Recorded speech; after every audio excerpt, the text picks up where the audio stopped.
प्राप्त करन दी की लोड़ है। गुरु जीवन दे अंदर किड्डी वड्डी तब्दीली कर सकता है। गुरु प्राप्त करिए ते इस जीवन दे विच रस्ता भी मिलता है, मंजिल भी मिलती है।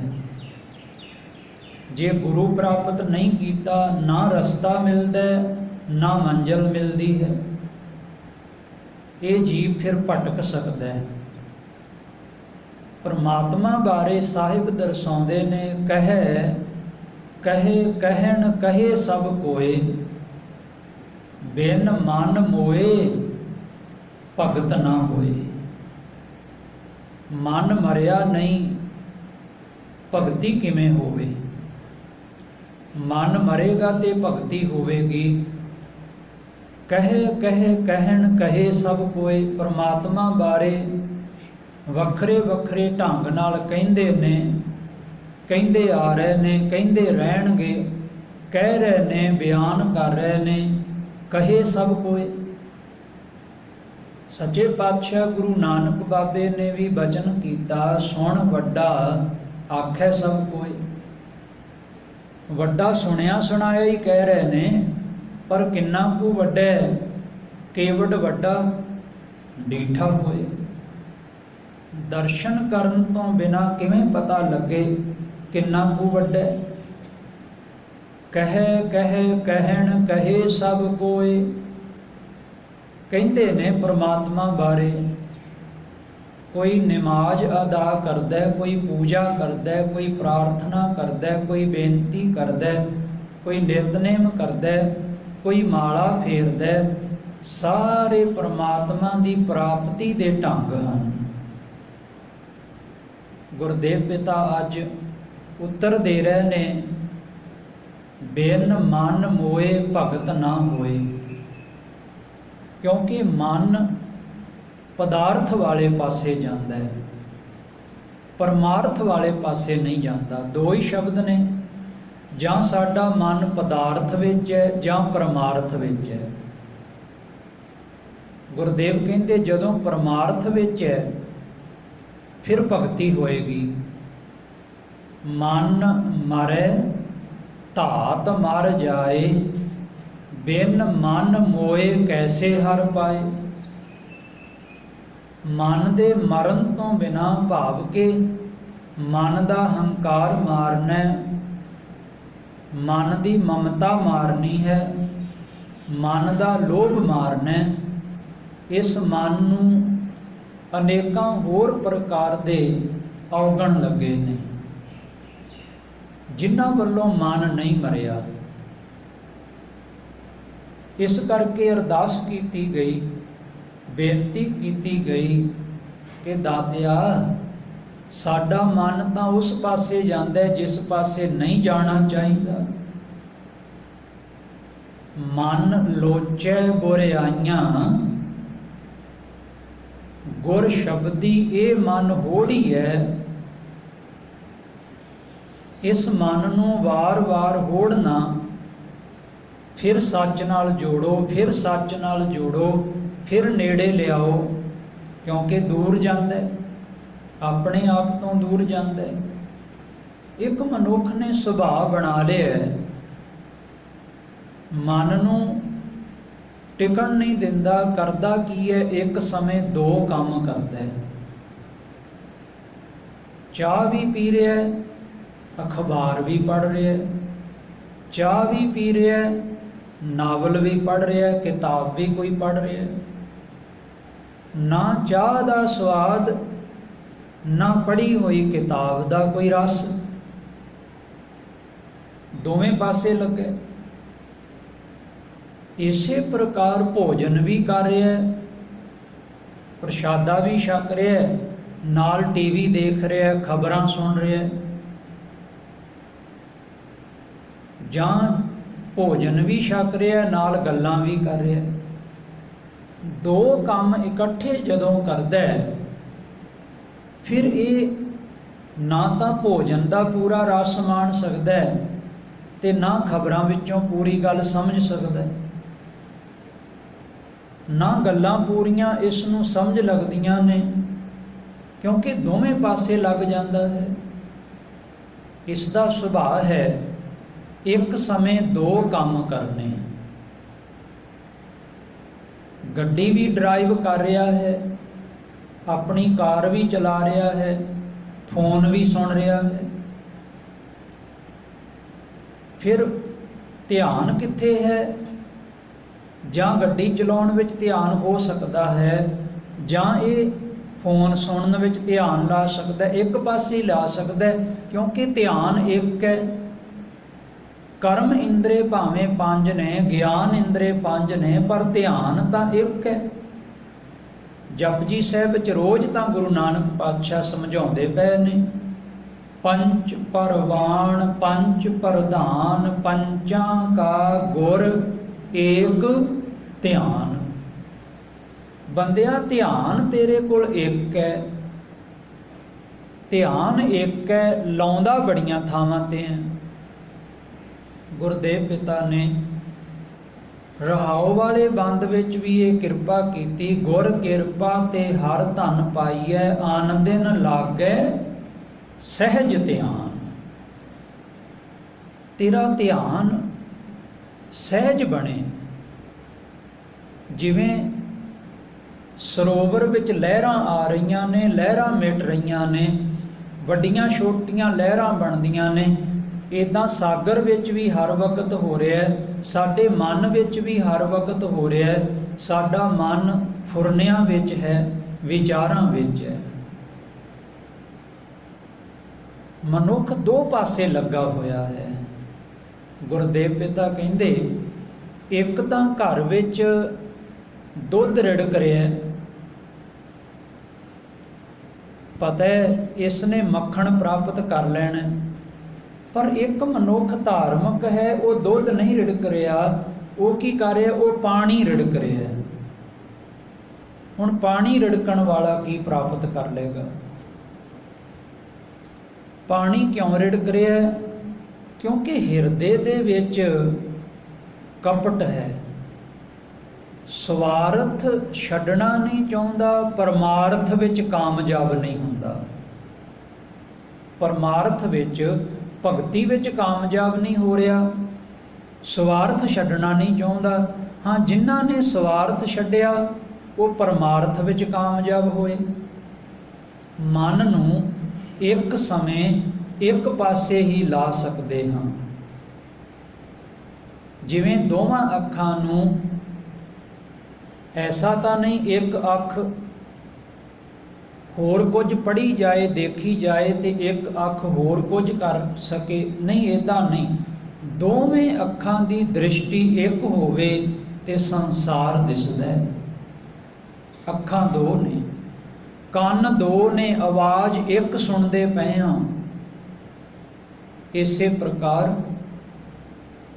रोजाना सतगुरु गुरु ग्रंथ साहिब महाराज जी दे अंदर भावें सतसंगत हज़ारां शब्द ने, पर याद रहे हुक्मनामे किन्ने आउंदे ने?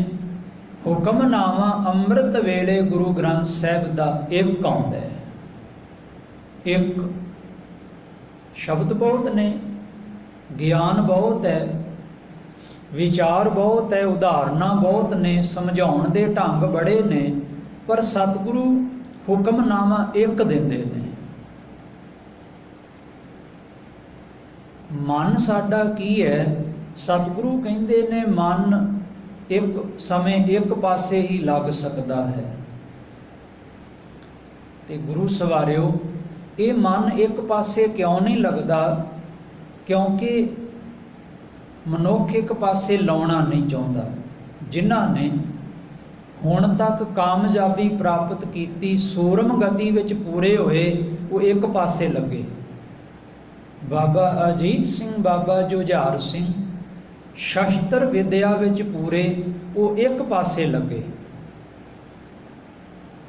इसे प्रकार बाबा जोरावर सिंह, बाबा फतेह सिंह शहादत देण वास्ते एक पासे लगे। ऐसा नहीं सी कि वो अपना धर्म तब्दील कर लेंदे, ਉਹਨਾਂ ਨੂੰ ਕਿਹਾ ਗਿਆ, ਇਹ ਸਵਾਲ ਰੱਖਿਆ ਗਿਆ, ਇਹ ਲਾਲਚ ਰੱਖਿਆ ਗਿਆ, ਏਡੀ ਵੱਡੀ ਗੱਲ ਆਖੀ ਗਈ, ਤੁਸੀਂ ਸੁन्नत ਕਰਵਾ ਕੇ ਜ਼ਿੰਦਗੀ ਲੰਮੀ ਬਤੀਤ ਕਰੋ, ਜ਼ਿੰਦਗੀ ਸੁਖੀ ਬਤੀਤ ਕਰੋ। ਆਖਣ ਲੱਗੇ ਨਹੀਂ, ਅਸੀਂ ਇੱਕ ਪਾਸੇ ਲੱਗ ਗਏ ਹਾਂ। ਕਿਹੜੇ ਪਾਸੇ ਲੱਗ ਗਏ ਹੋ? ਕਹਿਣ ਲੱਗੇ ਅਸੀਂ ਸੱਚ ਤੇ ਪਹਿਰਾ ਦੇ ਰਹੇ ਹਾਂ। ਜਿਵੇਂ ਮਾਲਾ ਫੇਰਨ ਵਾਲੇ ਕਾਜ਼ੀ ਜਾਂ ਸੂਬਾ ਵਜ਼ੀਰ ਖਾਂ ਇਹ ਫੈਸਲਾ ਲੈ ਲੈਂਦੇ ਨੇ, ਬੱਚਿਆਂ ਨੂੰ ਨੀਹਾਂ ਵਿੱਚ ਚਿਣ ਕੇ, ਜਿੰਦਾ ਚਿਣ ਕੇ ਨੀਹਾਂ ਵਿੱਚ, ਦੀਵਾਰਾਂ ਵਿੱਚ ਸ਼ਹੀਦ ਕਰ ਦਿਓ, ਮਿਟਾ ਦਿਓ। ਤੇ ਸਤ ਸੰਗਤ, ਜਿਨ੍ਹਾਂ ਨੂੰ ਮਿਟਾਉਣਾ ਚਾਹੁੰਦੇ ਉਹ ਮਿਟ ਨਹੀਂ ਸਕੇ, ਅਜੇ ਵੀ ਅਮਰ ਨੇ, ਅਜੇ ਵੀ ਅਮਰ ਨੇ। ਕਿਉਂ? ਕਿਉਂਕਿ ਉਹ ਇੱਕ ਪਾਸੇ ਲੱਗ ਗਏ। ਕਿਹੜੇ ਪਾਸੇ ਲੱਗ ਗਏ? ਕਹਿੰਦੇ ਅਸੀਂ ਸ਼ਹਾਦਤ ਦੇਣ ਲਈ ਤਿਆਰ ਹਾਂ, ਅਸੀਂ ਧਰਮ ਤਬਦੀਲ ਨਹੀਂ ਕਰਨਾ, ਅਸੀਂ ਦੋ ਪਾਸੇ ਨਹੀਂ ਲੱਗਣਾ। ਇੱਕ ਪਾਸੇ ਲੱਗ ਗਏ ਤੇ ਸ਼ਹਾਦਤ ਦਿੱਤੀ। ਇਸੇ ਸਭਾ ਵਿੱਚ ਮਲੇਰ ਕੋਟਲੇ ਦਾ ਨਵਾਬ ਵੀ ਬੈਠਾ। ਉਹ ਕਹਿੰਦਾ ਬੱਚਿਆਂ ਨੂੰ ਕਤਲ ਕਰਨਾ, ਸ਼ਹੀਦ ਕਰਨਾ, ਮਿਟਾਉਣਾ ਪਾਪ ਹੈ, ਮੇਰੇ ਕੋਲੋਂ ਇਹ ਪਾਪ ਨਹੀਂ ਹੋਣਾ। ਮੇਰੇ ਕੋਲ ਤਾਂ ਕਹਿੰਦਾ ਸੁਣ ਵੀ ਨਹੀਂ ਹੁੰਦਾ। ਸੂਬਾ ਕਹਿੰਦਾ ਫਿਰ ਤੂੰ ਇੱਥੋਂ ਉੱਠ ਕੇ ਸਭਾ ਵਿੱਚੋਂ ਚਲਾ ਜਾ, ਜੇ ਤੇਰੇ ਕੋਲੋਂ ਇਹ ਫੈਸਲਾ ਨਹੀਂ ਲਿਆ ਜਾਂਦਾ ਤੂੰ ਚਲਾ ਜਾ। ਅੱਜ ਵੀ ਉਸ ਦਾ ਮਾਰਿਆ ਹੋਇਆ ਹਾ ਦਾ ਨਾਰਾ, ਸੱਚ ਦੀ ਬੁਲੰਦ ਆਵਾਜ਼ ਉੱਚੀ ਹੈ। ਉਹ ਇੱਕ ਪਾਸੇ ਲੱਗਾ, ਇੱਕ ਪਾਸੇ ਲੱਗ ਗਿਆ, ਕਹਿਣ ਲੱਗਾ ਮੈਂ ਸਹਿਮਤ ਹੀ ਨਹੀਂ, ਬੱਚਿਆਂ ਨੂੰ ਸ਼ਹੀਦ ਕਰੋ। ਇੱਕ ਪਾਸੇ ਲੱਗ ਗਿਆ। ਮਨ ਇੱਕ ਪਾਸੇ ਨਹੀਂ ਸਾਡਾ ਲੱਗਿਆ, ਸਾਡਾ ਮਨ ਦੋਵੇਂ ਪਾਸੇ ਲੱਗਾ, ਦੋਵੇਂ ਪਾਸੇ ਲੱਗਿਆ। ਭਗਤ ਸਾਹਿਬ, ਭਗਤ ਕਬੀਰ ਜੀ ਸਮਝਾਉਂਦੇ ਪਏ ਨੇ, ਹਿਰਦੈ ਕਪਟ ਮੁਖ ਗਿਆਨੀ, ਝੂਠੇ ਕਹਾਂ ਬਿਲੋਵਸ ਪਾਨੀ। ਐ ਜੀਵ ਤੂੰ ਪਾਣੀ ਬਿਲੋ ਰਿਹਾ, ਪਾਣੀ ਰਿੜਕ ਰਿਹਾ। ਦੁੱਧ ਰਿੜਕੇ ਕੋਈ ਪ੍ਰਾਪਤੀ ਕਰ ਲਵੇਂ। ਦੁੱਧ ਰਿੜਕਣ ਵਾਲੇ ਪ੍ਰਾਪਤੀ ਕਰਦੇ ਨੇ, ਸੰਤੋ ਮਾਖਣ ਖਾਇਆ, ਛਾਛ ਪੀਐ ਸੰਸਾਰ। ਮੱਖਣ ਪ੍ਰਾਪਤ ਕਰਦੇ ਨੇ ਦੁੱਧ ਰਿੜਕਣ ਵਾਲੇ। ਹੁਣ ਪੁੱਛੀਏ, ਪਾਣੀ ਰਿੜਕ ਰਿਹਾ ਬੰਦਾ, ਭਾਵ ਹਿਰਦੇ ਵਿੱਚ ਕਪਟ ਹੈ, ਹਿਰਦੇ ਵਿੱਚ ਕੂੜ ਹੈ, ਹਿਰਦੇ ਵਿੱਚ ਪਾਪ ਹੈ, ਹਿਰਦੇ ਵਿੱਚ ਲੋਭ ਹੈ, ਹਿਰਦੇ ਵਿੱਚ ਲਾਲਚ ਹੈ, ਹਿਰਦੇ ਵਿੱਚ ਬੁਰਾਈਆਂ ਨੇ। ਇਹ ਕਹਿੰਦਾ ਧਰਮ ਦਾ ਮੈਂ ਕਰਮ ਕਰ ਲਵਾਂ, ਸਫਲਤਾ ਮਿਲੇ। ਗੁਰਦੇਵ ਕਹਿੰਦੇ ਨਹੀਂ ਮਿਲ ਸਕਦੀ, ਏਦਾਂ ਸਫਲਤਾ ਨਹੀਂ ਮਿਲ ਸਕਦੀ। ਮਨ ਲੋਚੈ ਬੁਰਾਈਆਂ, ਗੁਰ ਸ਼ਬਦੀ ਇਹ ਮਨ ਹੋੜੀ ਹੈ। ਇੱਕ ਗਾਥਾ ਅਰਜ ਕਰਨੀ ਹੈ ਦਾਸ ਨੇ। ਇੱਕ ਮਹਾਨ ਚਿੱਤਰਕਾਰ ਹੋਇਆ, ਸਭ ਤੋਂ ਸਿਰਮੌਰ, ਸਾਰਿਆਂ ਤੋਂ ਉੱਤੇ।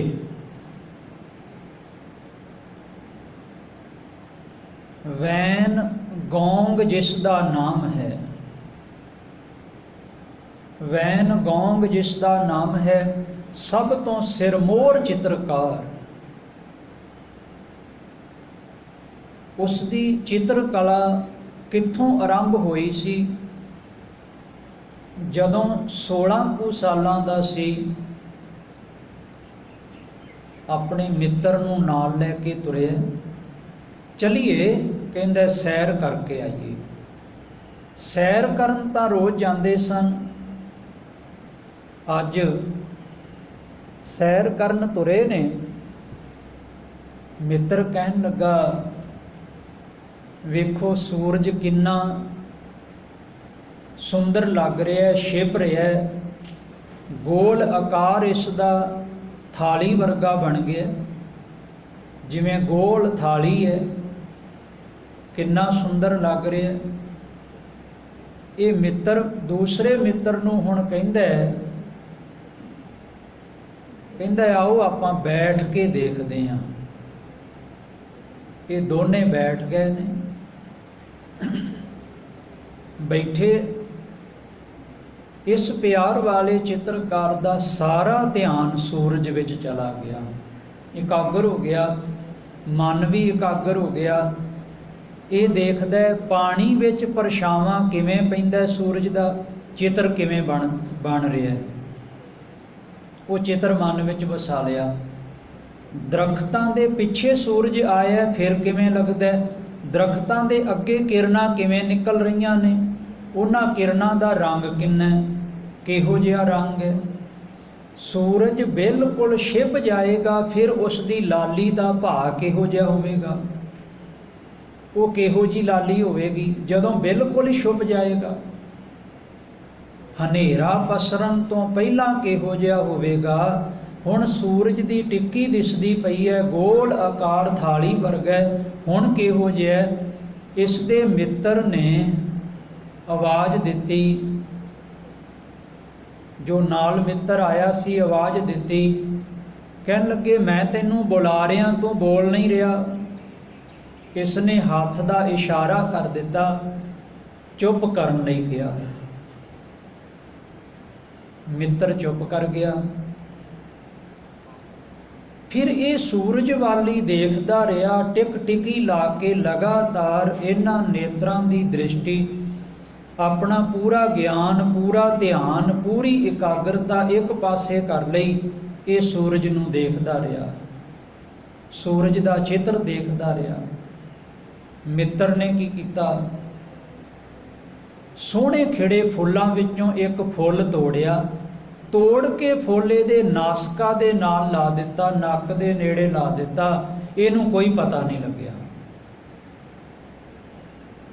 गैग जौन हैरान सी, लीन सी, अभेद सी।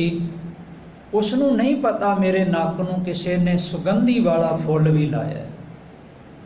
एकाग्र बैठा सी, ये एक पासे लगा होया सी।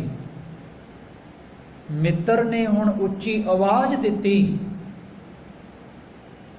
कहंदा दिन छिप गया, सूरज की टिक्की, सूरज अस्त हो गया, वो दिसणों ही बंद हो गया। हुण तू कित्थे लगा है? एकदम ध्यान विचों बाहर आया, आखन लगा सूरज मेरे विच समा गया। कह लगे कित्थे? कह लगे अखां विच, मेरियां अखां विच समा गया।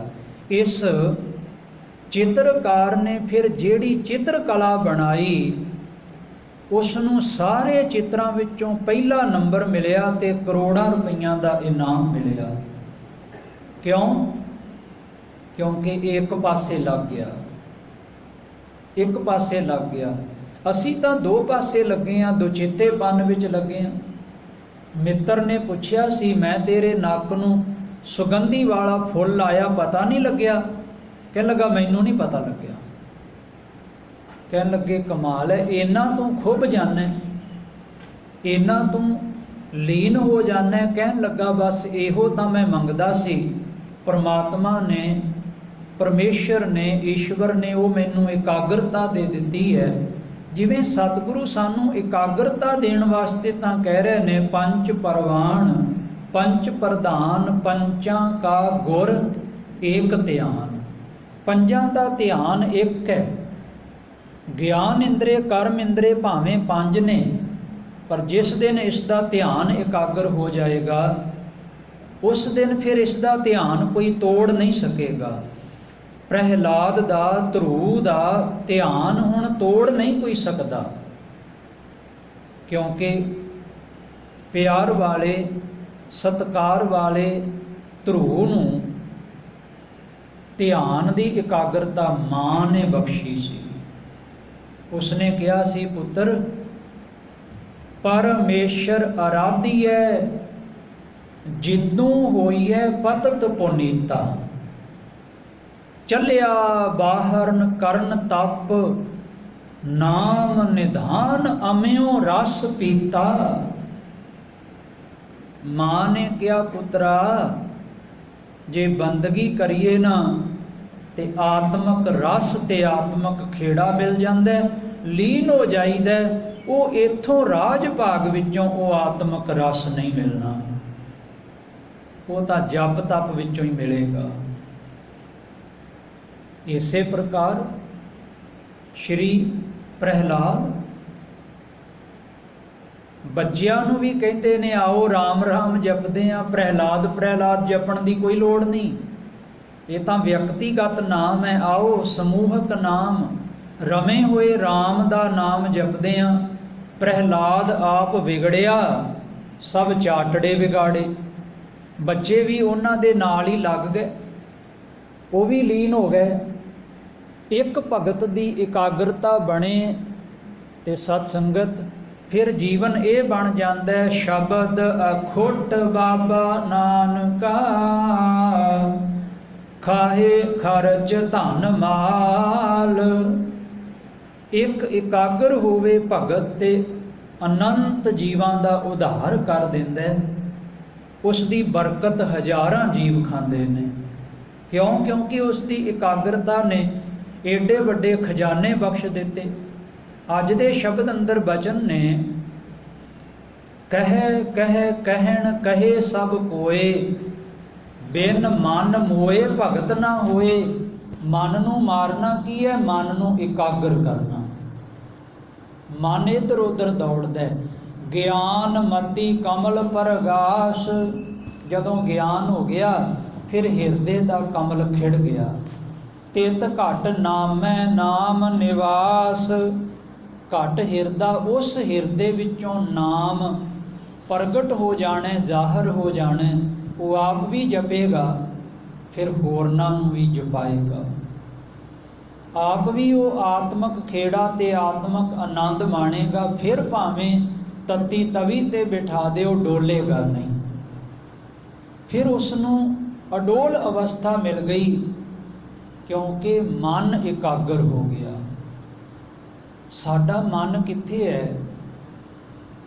साडा उत्थे मन नहीं हुंदा जिथे साडा तन हुंदा है। इस वास्ते गुरबाणी उन्हां भगतां दी है जिन्हां ने एकाग्रता प्राप्त की। ये बाणी उन्हां भगतां दी है जिन्हां ने मन की कहानी नूं इन्ना छोटा कर लिया, ये मन परमात्मा हो गया। आपस को जो जाने नीचा, सो गनिए सब ते ऊंचा। उच्चे चले गए, बाकी सारे थल्ले रह गए। नीवें रह गए बाकी, भगत उच्चे चले गए। भगत बराबर और ना कोई, पंडित सूर छतर पत राजा, भगत बराबर और ना कोई। भगती के बराबर होर कुछ नहीं पहुँच सकता। एक प्रमाण होर लईए, नीच जात हर जपदियां उत्तम पदवी पाए। ये जिहड़ी उत्तम पदवी है, ये उन्हां नूं मिली जिन्हां दा मन एकाग्र होया। ते सत संगत मन नूं समझना है, मन नूं जानना है। मन इदां दा जिवें पानी है, ते पानी विच जिहड़ा रंग पा दिओगे उसे रंग दे विच वो पानी रंगिया जाएगा। मन साडा उहो जे रंग वाला ही हो जाएगा जिहो जिहा इसनूं रंग चाढ़ देंगे। जिन के चोले रतड़े प्यारे, कंत तिना कै पास। काया दा चोला भगती नाल रंगण वाले भगत हो गए, अभेद हो गए। परमात्मा दे घर विच थां उन्हां ने प्राप्त कर ली।